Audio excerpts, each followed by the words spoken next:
got this quick message for subscribers, please.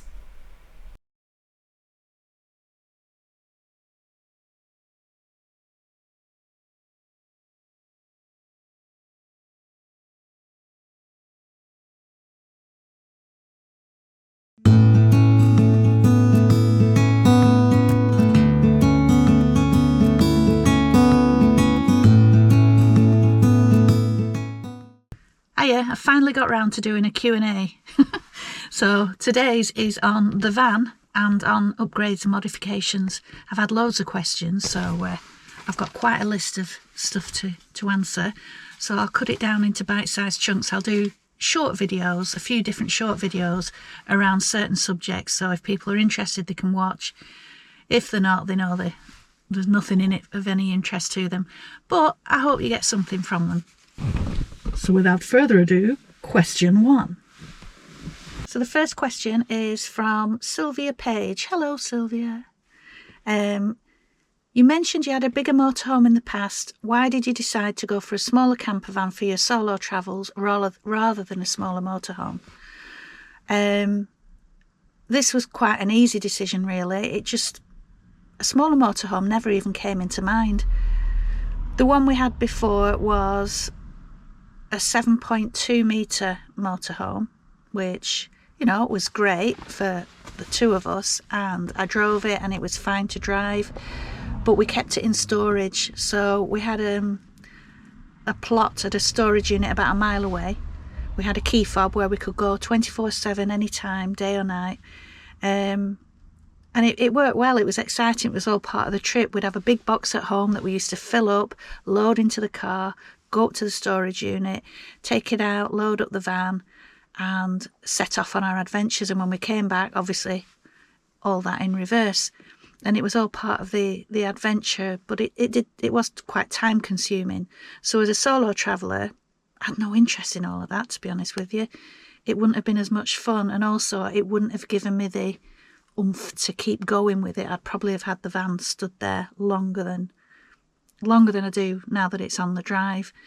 Also, the housing estate that I live on, pretty newish build, within the last, well, about 10 years old it is now.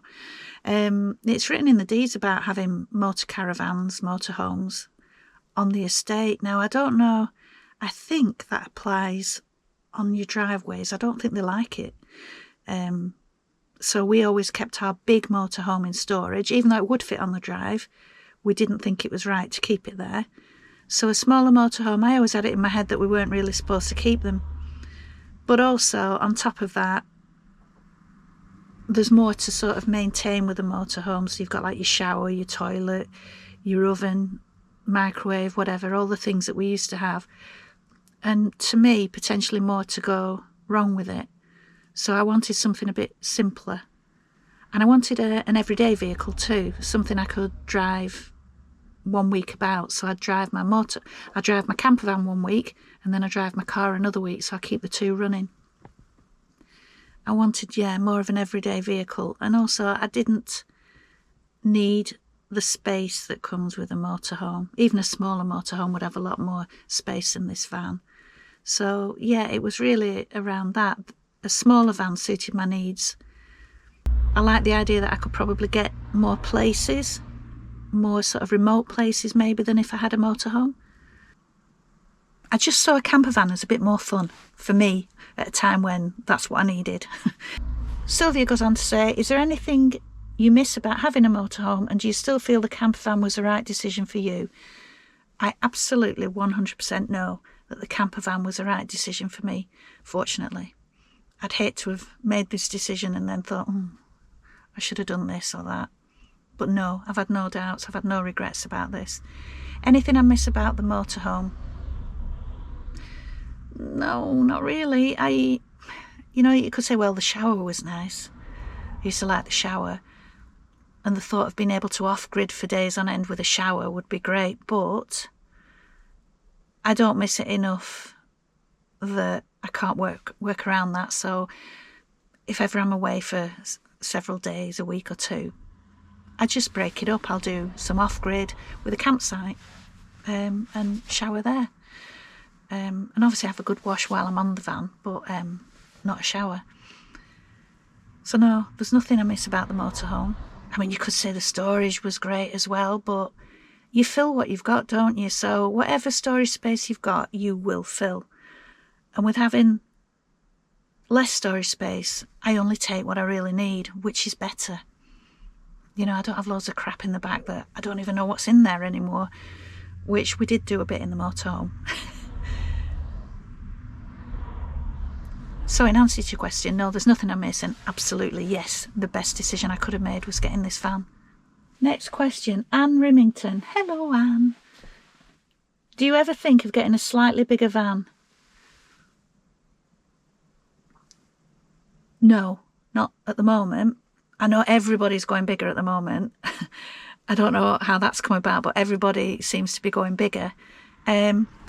So no, right now, no, I don't think about getting a bigger van. It would be the wrong decision for me because the amount of time I can get away in the van isn't that much at the moment, and I wouldn't get any benefit from having a bigger van right now. So I'd never say never. That's one thing I've learnt in life. Never say never. In answer to your question, right now, no, I don't. Next question, Debbie Abel. Hello, Debbie. Why did you decide on a VW camper? Obviously they are awesome, but just wondered if you had looked at any other makes of van. Just let me put my window up. No, I hadn't looked at any other makes of van. I knew it was a VW camper van that I wanted. I had kind of watched lots of videos on other travellers and what have you. And at one point I did like the Bongo, the Mazda Bongo, but I never seriously considered anything other than the VW. I think there is a reason for that, and I think it's Brian's fault, because this might sound a bit odd, but we had a pretty dark sense of humour, probably because we both worked for the emergency services. But in 2016 I had a very serious health scare, a cancer health scare, and long story short, lots of major surgery, and the outcome was it was false alarm, totally no cancer, a bizarre kind of benign tumour, a very rare one. So it was like, no, all clear, nothing, you've never had it, you've not got it, go away, enjoy your life. Like, great, okay, but that's a whole different story.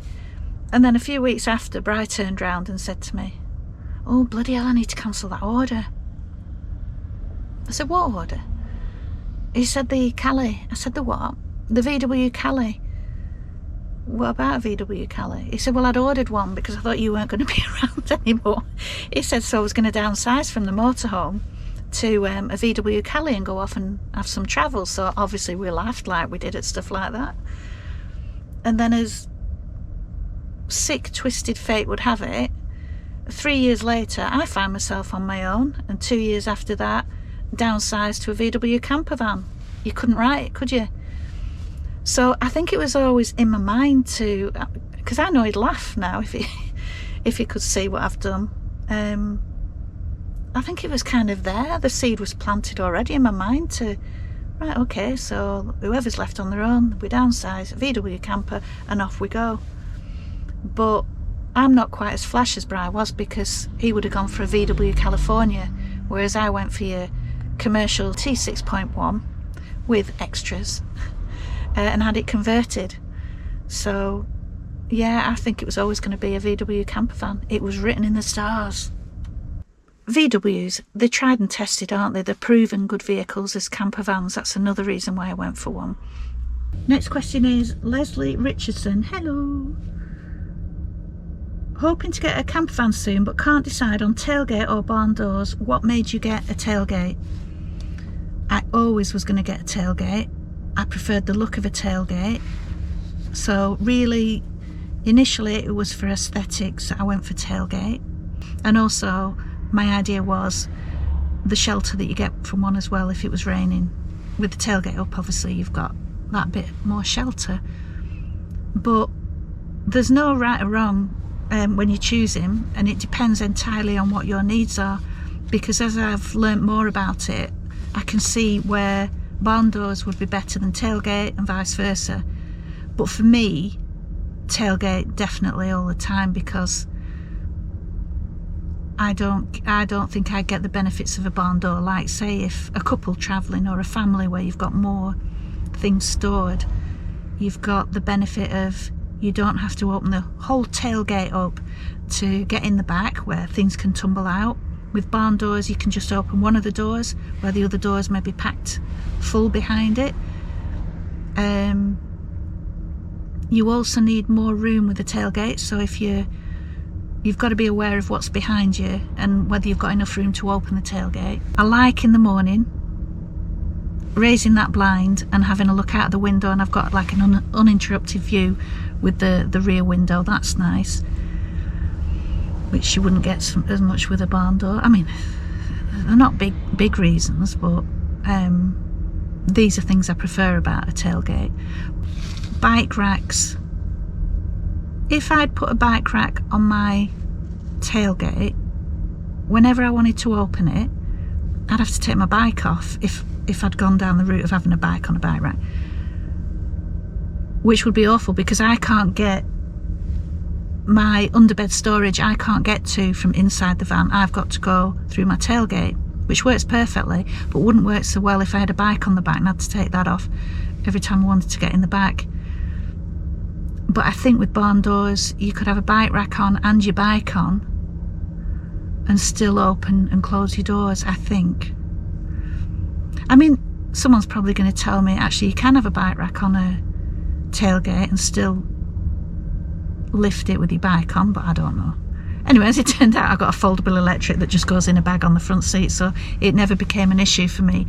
Yeah, bike racks, if you're having one of those, that might be a reason to go for maybe barn doors. So yeah, there's no right or wrong. They're the pros, they're the cons. If anyone's any more, please add them in the comments. Next question, getaway geese. Hello, Stu and Jane. What feature of your van do you love and what annoys you, if anything? There are a few well, I love everything about my van, but the few features that really stand out, I probably mentioned in the last video actually, I've jumped ahead, but they are my new wheels and tyres. Absolutely love those. My captain chair in the front, which is a great lounge chair when I'm parked up, great for relaxing in. My diesel heater, I would not be without my diesel heater. Oh, and the scenic canvas, I've not actually had a chance to really enjoy it yet, but in the pop top I've got the scenic canvas, so it unzips right the way round and you can fold it all the way up, so that, I don't know, the idea is you're watching a sunset one evening and you just unzip that, roll it up and sit up there with a glass of wine. That would be nice. So yeah, I'd say that's one of my favourite features, but it's one that I like the idea of but haven't actually used yet. What annoys you, if anything?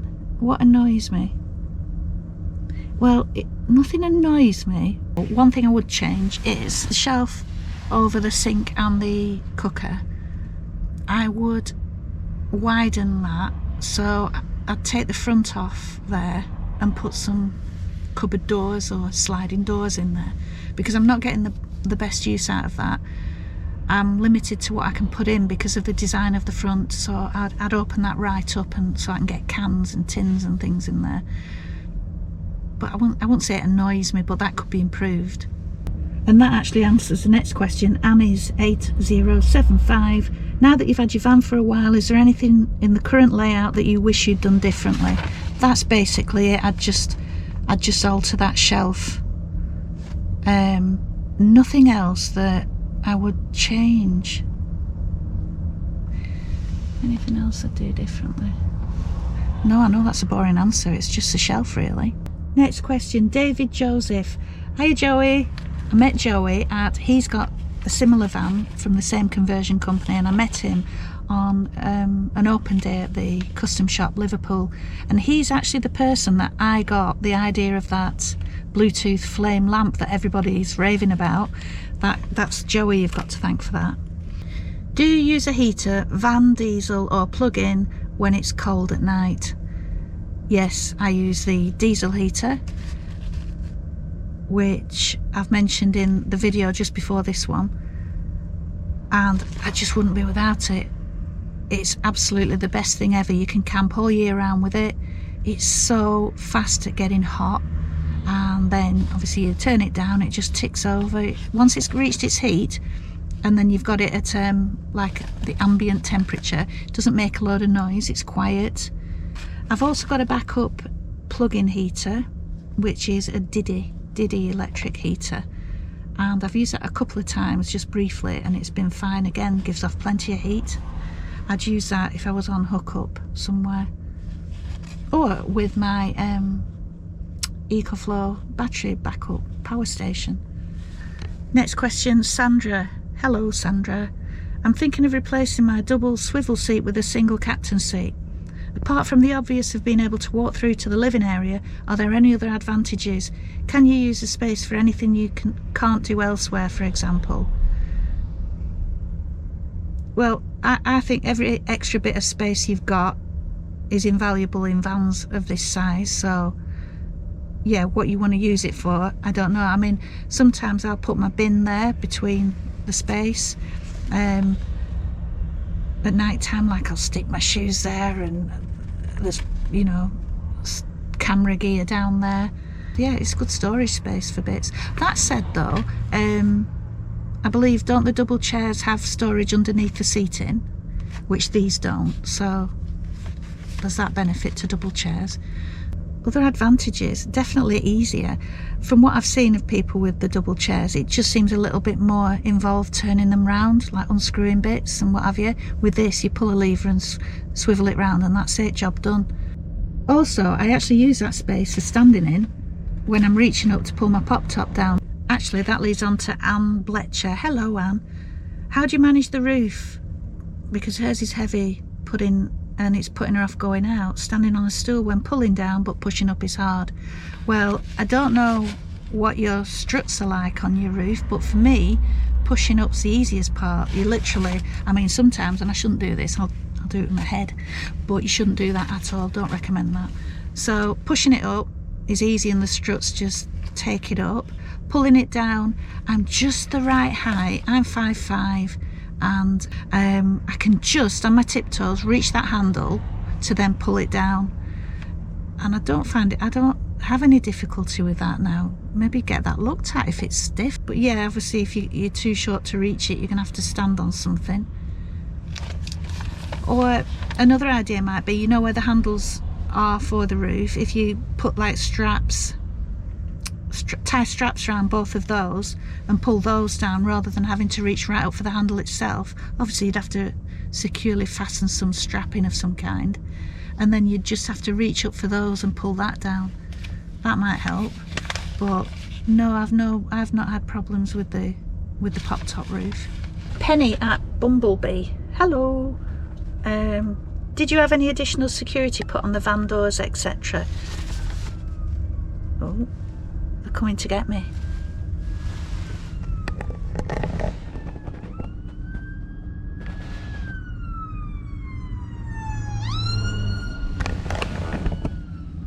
No, they're not. It's an ambulance.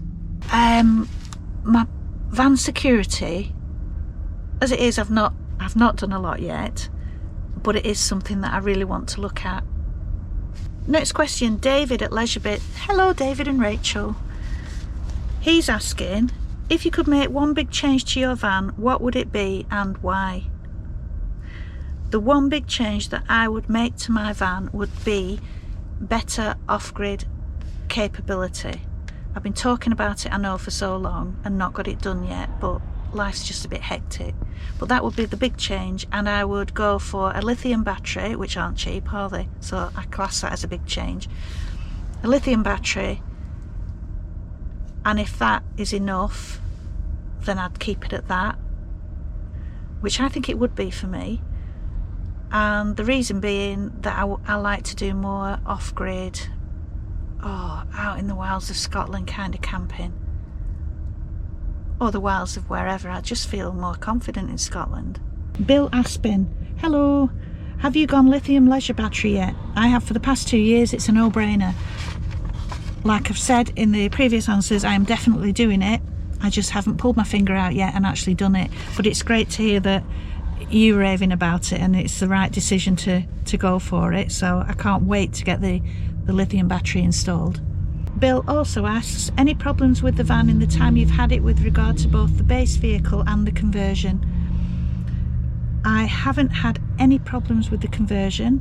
The only problems I've had have been of my own doing, as in I haven't necessarily looked after the leisure battery as well as I could have done, and I once overwound the awning out. You learn by these mistakes, don't you? And it was no biggie. A guy helped me sort it and wind it back in, and it's fine now, and I've learnt my lesson. So, but no actual conversion issues, none at all. The base vehicle, the only thing I've had that really irritates me, and it's not happened yet this year, but usually around autumn winter time I start getting that warning sign on my dashboard, emergency call restricted, contact workshop. And the workshop, the local one that I was taking it to, are blaming the fact that it's been converted, but I've been on forums and loads of people have had the same issues.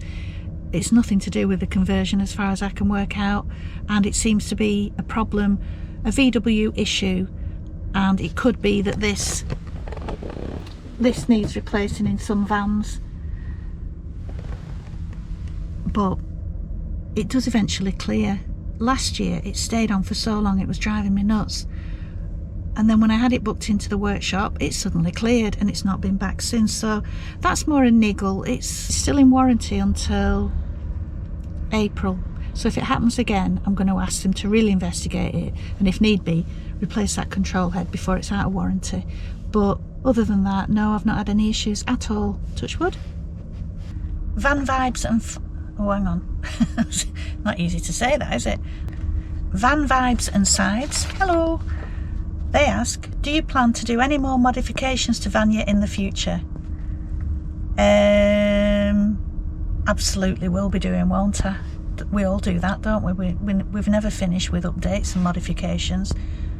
Finish off the wheels. I want to get the wheel arch, the black wheel arches on at some point, because I think they'll really finish the wheels off, and also blend in really nicely with my black bumpers.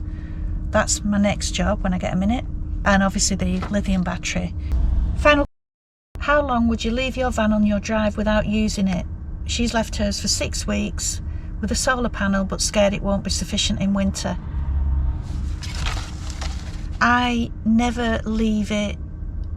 I like to run it, so I run mine 1 week about with my car. I like to keep the engine turned over. Regarding the leisure battery as well, I have a domestic home 240 volt plug with an adapter, so I just hook it up to that to give it a boost when I need to. I keep on top of it really. I don't personally leave it for 6 weeks without doing anything, but that's not to say that you can't. I'm not that technical to know whether or not you can. If anyone's got the answer to that, how long you can leave them, please leave it in the comments for Anne. And that's all the questions on the van and on modifications and upgrades. So until the next Q&A or the next video, I'll see you later. Bye!